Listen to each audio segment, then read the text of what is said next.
Yo, what's up? Welcome back to the Haunted Basement Studio. And today I am talking 2022 Pearl, an extraordinary origin story directed by Ty West and written by West and Mia Goth, our lead actress. And of course, we're just going to talk about the plot of the film with no spoilers, but we will do spoilers here in the middle of the video, and I will put a stamp right there to let you know. So, Pearl is a sequel to X. And if you guys remember X, it's that movie with Jenna Ortega in it, where they go to a farm to make a porno. Yes, I said a porno. And things don't go right from there. And you really don't need to watch X to watch Pearl. Honestly, I would watch Pearl first and then watch X. And then we're going to have Maxine coming out here in a few months. It's going to be the end of the trilogy from Ty West and Mia Goth. So yeah, this is going to be an origin story of our title character, Pearl, who is on a homestead in Texas in 1918, and she's there with her German immigrant parents who are really strict. Her father is paralyzed in a chair and is bedridden, where you have to feed him all the time and clean him. And Pearl's husband, Howard, is off to war in World War One. And in this psychological horror film, we're going to follow Mia Goth's character, Pearl, throughout the whole film. It's pretty much a character piece. We're going to follow her from the beginning to the end, and we can kind of see how crazy she is. Maybe she's got some mental issues going on, because on one scene she is dancing in front of all of her cows in the barn, but a goose shows up. She says, "Goose, what are you doing in here?" As she grabs the pitchfork and she raises it above the goose, and you're like thinking, oh my gosh, she's not gonna do it, she's just acting. But no, man, she brings that pitchfork down right on the goose, and then she walks onto a dock, and I'm like, oh, this looks familiar. It's the same dock, the same setting from the first movie X. And you know what happens on that dock? There's a crocodile or alligator in the water, and she calls him over, and it slowly starts to swim over to her, and she holds the goose out with the pitchfork, and the alligator jumps up and takes it and eats it, and then the title screen, Pearl. And I thought, all right, man, what are we actually going to be getting into? So we know Pearl wants to be a movie star from the pictures, yes, the movies, and the cinematography in this film is awesome, and just their clothing, their attire that they're wearing is great for the period piece that it is from 1918. And I like how she goes to the pictures, the movie theater, and that she meets the projectionist, and it's David Cornsweet. I'm like, oh, okay, here's our new Superman. I've never seen him in anything before, so let's see how he acts. And I'm watching him, I was watching him acting, and I was looking at his look. I'm like, you know what? He does look like a Superman. So that made me more excited for our new Superman movie that is going to be coming out. But back to Pearl, because as she sits there and talks with the projectionist, he's like, you can come back and watch a movie whenever you want. She's like, okay, maybe I will. And as she leaves, she is going down this cornfield, and she sees a scarecrow, and she goes up to the scarecrow. And in this scene is it was wild. Okay, this made me think, okay, where is this movie going?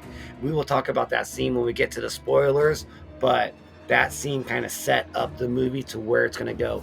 The very first 45 minutes of this film is just a build up. There's not much going on as in horror wise or thriller wise. You're kind of just following Pearl and her relationship with her mother and what she has to do with her father. But then once we get past that 45-minute scene, I'm like, oh my God, this is actually starting to get good. And it got even better. From the first half to the last half of the movie is awesome. So right now, we are going to go into spoilers. All right, man. So one day, Misty and her mom come over, and that's Howard's family. That's Pearl's husband. And Misty is telling Pearl that there's this audition at the church for being a dance performer. And this group of people are going to take one girl from each town to go tour around the state to do performances. And this is what Pearl needs. She needs this audition so she can win it and get out of there. So they both decide to go together. But that night before the audition, Pearl and her father and mother are at the dinner table having supper, where they start to argue about, having her go to this audition or her just staying home. And her mom is so mean. She's like, go to your audition and you're going to be a failure because you are a failure. Every time I look at you, all I see is how much I failed. And it gets Pearl so mad that they start to fight. And through their struggles, Pearl's mom's dress gets caught on fire from the fireplace, and so she starts to be burning alive. Pearl starts to scream. She doesn't know what to do, but she grabs the pot of water that the corn's in and puts out the flames on her mom's dress. But it looks like it is too late. And this whole time, her dad is paralyzed, is staring at them, and he can't do nothing. And his facial expression starts to get like he is so terrified. Pearl grabs her mom and throws her down the stairs and shuts the door. Pearl now then takes off and she goes to the projectionist. She goes to the theater, the picture theater, and she knocks on the door and he answers it. And she's like, I want to see another movie. They end up making love that night, and they wake up in the morning and she's like, oh my god, what did I do? And as she's getting her clothes on, the projectionist wakes up. She's like, where are you going? It's not even 6 o'clock yet in the morning. She's like, oh, I had this big audition that I need to go practice for. It's later today. And he's like, well, at least can I give you a ride home? She's like, yes. And so as they drive to the farm, the homestead isolated out in the middle of a cornfield, they pull up to the house and she remembers what's inside. She left her dad at the supper table and her mom's halfway burnt downstairs. She's like, okay, I'll be right back. And she runs inside and she cleans up her dad. She's like, oh my god, daddy, I'm so sorry, I'll clean you up in a second. And she pulls his wheelchair into his room where the bird is chirping in the cage, and I believe she gives him some more morphine. Here's some morphine, here's some pain medicine. And then she goes back outside to Superman. She's like, hey, okay, you can come back inside. And then she brings the projectionist, we'll call him projectionist, not Superman, for the whole film, to her dad. She's like, hey daddy, look at this. And he's like, oh, nice to meet you, sir. And then they go upstairs to her bedroom, and they on her bed, she starts kissing him, and you start hearing bang as she's kissing him. He's like, what's that? She's like, it's nothing. And he keeps on kissing him. More bangs coming from downstairs. He's like, no, I can't ignore this. What is it? And I'm gonna go look. And then he starts to go downstairs, and then Pearl's like, oh, I'm sorry, it's just my dog. He's like, oh, you have a dog? And she's like, yeah. And he's like, oh, here, let me show you my farm animals. And so she takes him outside to the barn, and like the projectionist is now kind of seeing like maybe this girl's a little bit crazy. And you can see in his facial expressions like he's really like thinking maybe I shouldn't be here anymore, because Pearl's like, this, my cow's name's this, their name's that, this rooster's name's this. It's like, oh yeah, what's your dog's name? She's like, I don't have a dog. He's like, well, you said that you did have a dog and he was downstairs making that noise. He's like, well, I think I gotta get going. You gotta think it's like 6 in the morning, right? She's like, why are you getting cold on me? He's like, no, I'm not. It's like, don't you have your audition? You need to practice. That's why I brought you home, And like, he like turns around and he starts walking, and this is awesome. Now it's like, the sun is shining. It's freaking bright outside, and he's walking to his car, and like you see Pearl and she walks after him, but she grabs the pitchfork, and like you see him walking, but you don't see Pearl. And like, I love this scene. It was great. He finally gets in his car, and then like where's Pearl? Pearl shows up with the freaking pitchfork, and she's like, you're not gonna leave me here. You said you were gonna take me to Europe, something like that. Nobody's gonna leave me here. And then she just goes bam, and just stabs him right in his torso. He's like, oh my god. She pulls it out and stabs him again, and then his car slowly starts to take off, and his blood's just coming out of his mouth. He's kind of hung over like this. The car is slowly going. It comes to like a stop as she's walking after him with the pitchfork. Man, it's so cool. And then like she throws his ass out of the car seat out, and he lands on the grass right here. And then she says something to him, stands over him, and man, she's holding this pitchfork, and she just looks fucking crazy. and then she stabs it right through his mouth and kills him. Man, this shit just went crazy. And then now she goes inside and she gets ready for her audition. She puts on this nice little like maroon dress, looking all good. And then she goes into her father's room and she's like, how do I look? Do I look good? And then she's getting ready to leave, but then she has a change of thought. And she turns around to her father, which is paralyzed in that chair. She grabs a pillowcase. She takes the pillowcase off and she starts rolling it up. And then it goes off screen, and all you can see is the bird in the cage, like jumping around, and you can hear gargling. She's pretty much strangling her father at this point. And now Pearl makes it to the audition outside the white church, and it's freezing outside, and the wind's blowing, and all the girls are outside, just shivering, waiting to get in. She sees Misty, so she sits next to Misty and her sister-in-law. And Pearl is just like, the great acting by Mia Goth. She's just like, I have to win this because I can't go back to my farm. Pretty much, you can see the facial expression in her faces. That's what she's thinking. Misty gets nervous because all the girls that are coming out are crying and bawling. And Misty's supposed to go in first, but she switches seats with Pearl. No, you go, Pearl, you go first. And so then Pearl goes in, and then she does her performance. And I'm like, hey, I wonder what they're going to do with this. And they did an awesome choreographed performance on this one for sure. You get to see her do her performance, and it was absolutely amazing. How they did everything, it was great. But she gets a no from them, and she's like being told no, when in her mind this whole time she's a star, she's already got the part. But when she gets denied the part, she is like, why? I mean, it was like, this movie brings you through all sorts of emotions with this girl, what she's going through, her highs and her lows. Freaking absolutely amazing.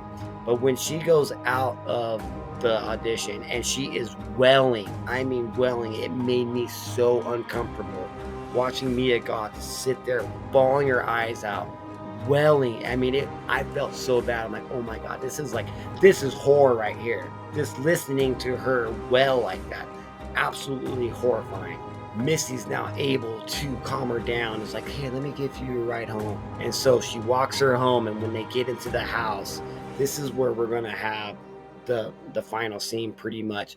And Misty is like, hey, just talk to me like I was Howard. Like, what's really going on with you? And she's all innocent and is thinking like, as a friend, tell me what's going on. It's not that bad. But then Pearl opens up in like a 7-minute dialogue straight up, just saying all this stuff. How like, she cheated one time on her husband and wouldn't happen again.